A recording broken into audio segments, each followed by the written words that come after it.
Non inverter AC repair करना जो है आज की वीडियो में अपन सीखेंगे। तो सबसे पहले जब अपन कभी भी साइट पे गए तो कस्टमर से ये बात कर लेना कि अगर मतलब कूलिंग का कंप्लेंट आया, कूलिंग नहीं आ रही बोल के कंप्लेंट आया, तो ये बात कर लेना कि कूलिंग कम आ रही या फिर बिल्कुल भी नहीं आ रही। ठीक है, कूलिंग कम आ रही बोले तो उसके अलग अलग रीजंस रहते। कूलिंग बिल्कुल भी नहीं आ रही बोले तो फिर अलग अलग अपन को चेक करना पड़ता। वैसे तो अपन साइट पे जाने के बाद अपने हिसाब से ही पूरा चेक करना पड़ता, लेकिन फिर भी कस्टमर से जो है बात कर लिए तो ज़्यादा बेहतर रहता, क्योंकि उन्हें बुलाया अपने को किसी और काम के लिए, अपन कर दिए कुछ भी दूसरा काम बोले तो फिर मैटर हो जाता। तो और इन्वर्टर का अलग प्रोसेस है अपने को, नॉन इन्वर्टर का अलग है। तो बहरहाल अपन टॉपिक पे आ जाएंगे। तो यहाँ पे जो है सबसे पहले ये चेक करना है कि रिमोट जो है अपने को, रिमोट के अंदर पूरा जो है सेटिंग सही करे हुई है या नहीं है। मतलब कूल मोड पे रखे हुआ है या फिर ड्राई मोड पे रखे हुआ है, क्या है, और जो है फ़ैन की स्पीड कैसी है, क्या है, पहले रिमोट चेक कर लेना। रिमोट पूरा ओके है और जो है रिमोट से जो है सही से अपना मशीन कनेक्ट हो रहा, पीसीबी कनेक्ट हो रहा, सही से ऑपरेट हो रहा, उसके बाद में जो है अपन आके पीसीबी का नाना है, आउटपुट दे रहा नहीं दे रहा। ठीक है, तो ये जो है अपने को बिल्कुल भी कूलिंग नहीं आ रही, समझो असली कूलिंग नहीं कर रहा है एसी, तो ये प्रोसेस है अपने को चेक करने का। लेकिन हल्की हल्की कूलिंग आ रही है एसी के अंदर और मतलब थोड़ी थोड़ी रूम को ठंडा कर रहा, लेकिन बहुत देर से ठंडा कर रहा बोले तो सर्विस का प्रॉब्लम रह सकता। ठीक है, फिल्टरा विल्टरा जाम रह सकते, या फिर कुछ भी ब्लोअर वगैरह में डस्ट रह सकता, या फिर फ़ैन स्पीड भी स्लो रह सकती। ठीक है, ये जो है हल्के मुल्के प्रॉब्लम है। तो थोड़ी बड़ी हल्के अपने को हल्की हल्की कूलिंग आ रही है बोले तो कभी कभी थोड़ा बहुत गैस का भी प्रॉब्लम रह सकता है, गैस थोड़ा सा कम है बोले सर का। ठीक है, ये अलग हो गया। अब अपने को बिल्कुल भी कूलिंग नहीं आ रही तो सबसे पहले यही चेक करना है कि मोड अपने को बराबर सेट करे हुआ है नहीं है। ठीक है, कूल मोड पे है नहीं है। फिर उसके बाद में रूम के अंदर अपने को जो रिक्वायरमेंट टेम्परेचर है, ऑलरेडी रूम में जो है अपने को 24 टेम्परेचर आ गया, 24 टेम्परेचर है और कस्टमर जो है 25 या 26 पे यूज़ कर रहे बोले तो एसी अपना चालू नहीं होता, कूलिंग नहीं करता। तो 24 से कम रखना पड़ता अपने को, 22 20 रख के एसी को अपन चेक करना पड़ता। तो उस सूरत में क्या रहता, अपना आउटडोर ऑन होता। तो बहरहाल यहाँ पे जो है ये एसी में चेक कर रहा हूँ ब्लू स्टार का। तो यहाँ पे जो मैं इसको 16 टेम्परेचर पे लगा दिया, लगाने के बाद में चेक कर रहा हूँ। और कभी कभी क्या रहता है, ये सेंसर का भी प्रॉब्लम रहता। अपन जो है सेट तो कर दिए टेम्परेचर वगैरह, लेकिन सेंसर अपना सही से डिटेक्ट नहीं कर रहा रूम में कितनी कूलिंग है, क्या है, नहीं है। तो उसकी वजह से उन्हें जो है आउटपुट नहीं देते रहता, पीसीबी को सिग्नल नहीं भेजता। मतलब एसी में अपने को अब कूलिंग करना है बोल के उन्हें सिग्नल नहीं भेजता, रूम में गर्मी है बोल के। तो यही रहता समझो। सबसे पहले आ गया रिमोट चेक कर लिया, रिमोट ओके है अपना पूरा। फिर जो है सेंसर चेक करना, सेंसर अपना जो है सही से वर्क कर रहा नहीं कर रहा। सेंसर ओके है तो उन्हें जो है आउटपुट दे देता। ठीक है, पीसीबी अपना आउटपुट दे दिया, आउटपुट निकाल दिया अपना, आउटडोर को ऑन करने के लिए सिग्नल भेज दिया कि भाई अपने को रूम में जो है गर्मी है, अब तुम ऑन हो जाओ, कूलिंग करेंगे अपन बोल के इंडोर आउटडोर जो है बात कर ली। अब जो है उसके बाद में अपने को चेक करना है जाके आउटडोर। यहाँ पे जो है अपना पीसीबी पूरा ओके है, इंडोर पूरा फ़ैन अच्छा आ रहा, फ़ैन की स्पीड ओके है, सब बराबर रहने के बाद में अब जो है जाके आउटडोर के पास चेक करना है कि इंडोर जो अपने को पावर भेजा वो आउटडोर तक पहुँच रहा है या नहीं पहुँच रहा। तो यहाँ पे सबसे पहले मैं यही काम करा के रूम के अंदर जो है अपने को 16 टेम्परेचर में लगा दिया था, लगा दे के जो है उसके बाद में जाके आउटडोर चेक करता हूँ। आउटडोर गन भी जाके एक बार बताता हूँ फिर कैसा करना है अपने को आउटडोर गन। अब यहाँ पे मेरे केस में आउटडोर जो है यहाँ पे चल रहा, लेकिन फिर भी जो है इंडोर में कूलिंग नहीं आ रही, मेरे को कूलिंग बिल्कुल भी नहीं आ रही, समझो ज़ीरो कूलिंग है। तो यहाँ पे जो है आगे आउटडोर चेक करने पे आउटडोर का सिर्फ जो है फ़ैन चल रहा, कंडेंसर जो है यहाँ पे कंडेंसर चल रहा अपने को, कंप्रेसर जो है यहाँ पे नहीं चल रहा। ठीक है, अभी ये एक सूरत हो गया मेरे केस में। अब आप लोग अगर चेक करें आउटडोर जो है अपने को ऑन ही नहीं हो रहा, सीपी जो है कंट्रोल फेस आ गया आउटडोर को ऑन करने के लिए, लेकिन यहाँ पे आउटडोर ऑन नहीं हो रहा बोले तो फिर उसके बाद वायरिंग का हो सकता, या फिर जो है कुछ कॉन्टैक्टर वगैरह का भी हो सकता। तो यही सबसे पहले चेक करना है कि इंडोर जो अपने को कंट्रोल फेस भेजा आउटडोर को ऑन करने के लिए वो केबल सब ओके है या नहीं है। केबल से जो है अपने को आउटडोर तक जो है पावर आ रहा नहीं आ रहा वो चेक कर लेना। अगर केबल में अपने को पावर आ गया, फेस न्यूट्रल जो है बराबर रहा बोले तो उसके बाद में कैपेसिटर चेक करना, कॉन्टैक्टर वगैरह चेक करना, ये सेकंड है समझो स्टेप। तो अब अपने केस में जो है फ़ैन मोटर चल रही है यहाँ पे, यानी कि अपना जो है कंट्रोल फेस आउटडोर को ऑन करने के लिए आ गया, लेकिन यहाँ पे मेरा कंप्रेसर जो है गर्म हो गया, बंद हो गया।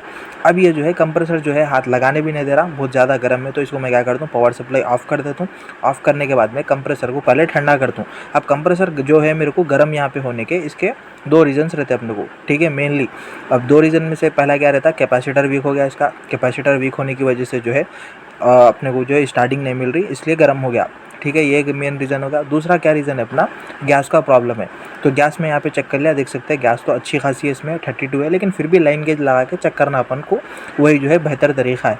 थोड़ी बहुत कम भी रही समझो गैस, तो भी उस सूरत में भी अपना कंप्रेसर गर्म हो जाता। तो अभी गैस का तो मेरे को उतना डाउट नहीं है। अब रहे तो यहाँ पे जो है कैपेसिटर वीक हो गया, नहीं तो यहाँ पे टर्मिनल भी एक बार चेक कर लेता हूँ, वायरिंग का भी रह सकता। कैपेसिटर से जो वायर जा रहा कंप्रेसर को ऑन करने के लिए वो वायर भी जो है प्रॉब्लम रह सकता।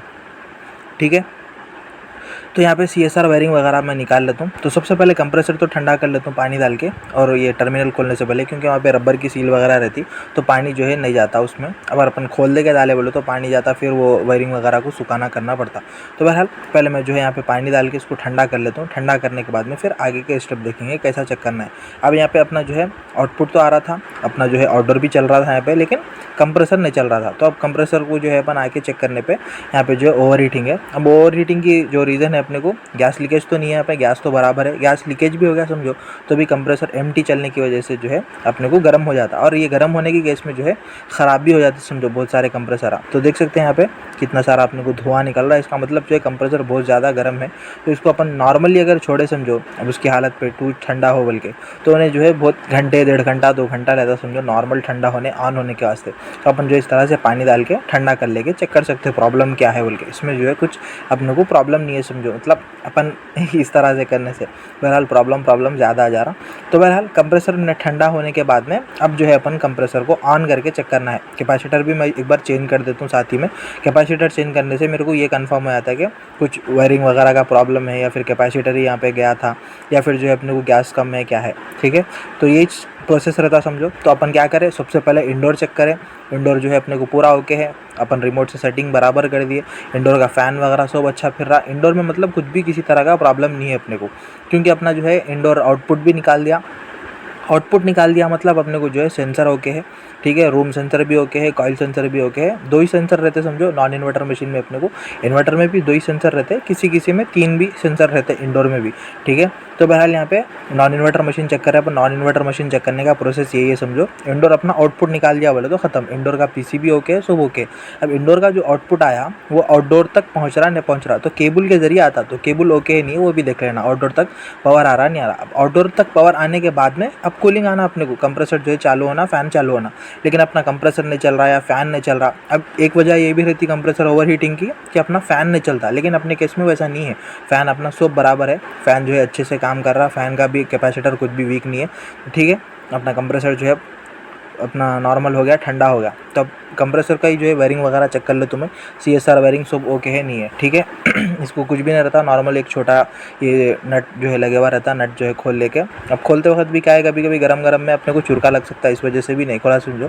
तो CSR वायरिंग तो बराबर ही दिख रही मेरे को, जिसमें जो है किसी तरह का कुछ भी शॉर्ट सर्किट नहीं हुआ। आमतौर पर जो है जल जाते समझो ओवर हीटिंग की वजह से, लोड की वजह से। तो यहाँ पर अपनी वायरिंग तो कुछ भी नहीं जली, वायरिंग जो है अपनी बराबर ही है। तो अब मैं यहाँ पे कैपेसिटर चेंज कर लेता हूँ। कैपेसिटर चेंज करने पे मेरे को 100% कन्फर्म हो जाता। कैपेसिटर चेंज करने के बाद में तो ऑन होना ही छोड़ना है समझो।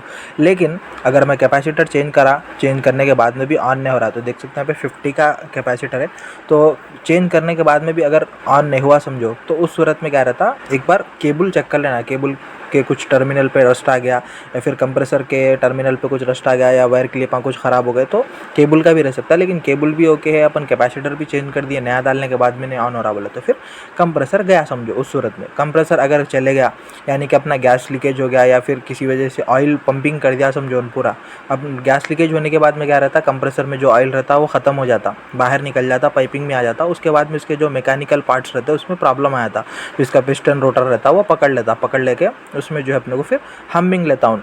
कितना भी तुम जो है बड़ा कैपेसिटर लगा लो, क्या भी कर लो, अब उसको जो है निकाल के पूरा जो है छुड़ा के रिपेयर करना पड़ता है। ठीक है, तो अपन कैपेसिटर चेंज कर दिया, वायरिंग भी सब ओके है, वायरिंग भी CSR वायरिंग बराबर ही लगी हुई है, लेकिन फिर भी कंप्रेसर जो है अपना चालू नहीं हो रहा, गर्म होकर ट्रिप हो रहा बोला, तो फिर कंप्रेसर उस सूरत में चेंज करना पड़ता।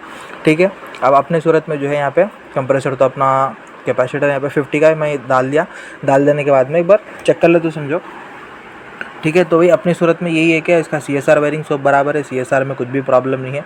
अब कैपेसिटर की वायरिंग भी जो है मेरे को बराबर ही दिख रही है, और कॉन्टैक्टर भी जो है अपना सब ओके है। कॉन्टैक्टर का इनपुट में पावर आ रहा, आउटपुट में भी पावर आ रहा, सब बराबर है समझो। अब कैपेसिटर निकालने के लिए यहाँ पे अपने को जो है 3 वायर हैं, एक जो है स्टार्टिंग का है और 2 जो है रनिंग के हैं। रनिंग में एक वायर जो है अपने कंप्रेसर को जा रहा है, एक वायर जो है फेस का है। तो बहरहाल जैसी वायरिंग है वैसे भी कर ले सकते समझो, अगर न्यू जॉइनिंग है, मतलब अभी काम सीख रहे बोले तो उसमें प्रॉब्लम कुछ भी नहीं है। अब बहरहाल कभी कभी क्या रहता बोले तो, अब फ़ैन का भी अगर प्रॉब्लम रहे तो अपने को कंप्रेसर ओवर हीटिंग होता, लेकिन फ़ैन का मेरे प्रॉब्लम नहीं है, कंप्रेसर मेरा जो है नॉर्मली ऑन हो गया। ठीक है, तो इस तरह का प्रॉब्लम आया था अपने को। कैपेसिटर चेंज करें समझो बेसिक अपन, अब जो है पाइपिंग भी अच्छे चिल्ड हो रहे हैं, कूलिंग का भी जो है मसला नहीं है इसके अंदर। तो यही प्रॉब्लम था। अपन सबसे पहले आके इंडोर चेक करें, इंडोर पूरा ओके था अपना, इंडोर ओके था तो आउटपुट दे दिया। आउटपुट देने के बाद आउटडोर भी जो है चालू हो रहा था, वायर भी मेरा ओके था, indoor to outdoor wire okay रहने के बाद में मेरा आउटडोर चल रहा था। लेकिन आउटडोर में जो है सिर्फ फैन मोटर काम कर रही थी, इसकी कंप्रेसर नहीं काम कर रहा था। तो अपन क्या करें, आके सबसे पहले कैपेसिटर तो चेंज कर सकते थे, लेकिन खाली कैपेसिटर चेंज करे तो भी मशीन मेरा ऑन नहीं होता था यहाँ पे, क्योंकि कंप्रेसर यहाँ पे मेरा ओवरहीट था। ठीक है, और एक चीज़ यहाँ पे ये भी ध्यान में रख लो कि कैपेसिटर अपन कभी भी निकाल रहे तो इस तरह से स्क्रूड्राइवर से मैं जैसा शॉर्ट कर रहा हूँ ना, इसको शॉर्ट कर लेना, क्योंकि इसमें पावर स्टोर रहता, फिर दबा के झटका दे सकता, कभी वायरिंग वगैरह जल गई तो इसमें पावर स्टोर हो जाता। तो बहरहाल कैपेसिटर में डायरेक्ट भी चेंज करे तो ऑन नहीं होता था, इस वजह से मैं इसको क्या करा, कंप्रेसर ठंडा करा, पूरा ठंडा करके वायरिंग चेक कर लिया, गैस चेक कर लिया, सब ओके रहने के बाद में अपन यहाँ पे कैपेसिटर चेंज करें। कैपेसिटर चेंज करते कि मेरा मशीन ऑन हो गया, बस इतना ही रहता समझो प्रॉब्लम। कैपेसिटर चेंज करने के बाद में भी अगर मशीन ऑन नहीं हो रहा और अपने को सब वायरिंग ओके है, लेकिन कंप्रेसर जो है हमिंग ले रहा, बोल के बंद हो जा रहा बोले, तो फिर कंप्रेसर का खुद का प्रॉब्लम रहता। ठीक है, अब फिर अपन कैपेसिटर चेंज करने के बाद में कभी कभी क्या रहता, फैन मोटर का भी अगर कुछ स्लो रही, फैन मोटर का कैपेसिटर वीक रहा बोले तो भी फिर कंप्रेसर ओवरहीट होता, या फिर गैस कम रही तो भी ओवरहीट होता। बस इतना ही था समझो आज की वीडियो में। आई होप के समझ में आ गया होगा। और एक चीज़, कंप्रेसर अपने को ओवरहीट हो रहा बोले तो सर्विस का भी प्रॉब्लम रह सकता, कंडेंसर कॉइल कुछ ब्लॉक रह सकता, ये भी प्रॉब्लम रह सकता समझो। तो सर्विस प्रॉब्लम की वजह से भी कंप्रेसर गर्म होकर बंद होता। बस इतना ही था। और वीडियो में जो है क्या क्या आपने को समझ में आया थोड़ा कमेंट्स करके बताओ, और कौन सी टॉपिक पे होना है वो भी जो है कमेंट में ज़रूर से बताओ। Thank you for watching. ठीक है, अगर वीडियो अगर हेल्पफुल लगा तो जो है चैनल पे नए है तो सब्सक्राइब करो, और लाइक शेयर कैसा भी करो, और कमेंट्स में ज़रूर से अपना ओपिनियन दो भाई कैसा लगा ये वीडियो। ठीक है, रिपेयर करने में कुछ हेल्प होने वाला है नहीं है क्या है। तो अगर फेसबुक पे देख रहे हो तो फॉलो कर लो, ठीक है, यूट्यूब पे देख रहे हो तो सब्सक्राइब कर लो। थैंक यू फॉर वाचिंग, मिलेंगे ऐसे ही नेक्स्ट वीडियो में, तब तक के लिए गुड बाय। ठीक है, ये तो ब्लू स्टार का अपने को एसी था, नॉन इन्वर्टर मॉडल। इन्वर्टर पे भी जो है अपन कोशिश करेंगे अगर मिल गया तो मॉडल, स्टेप बाय स्टेप।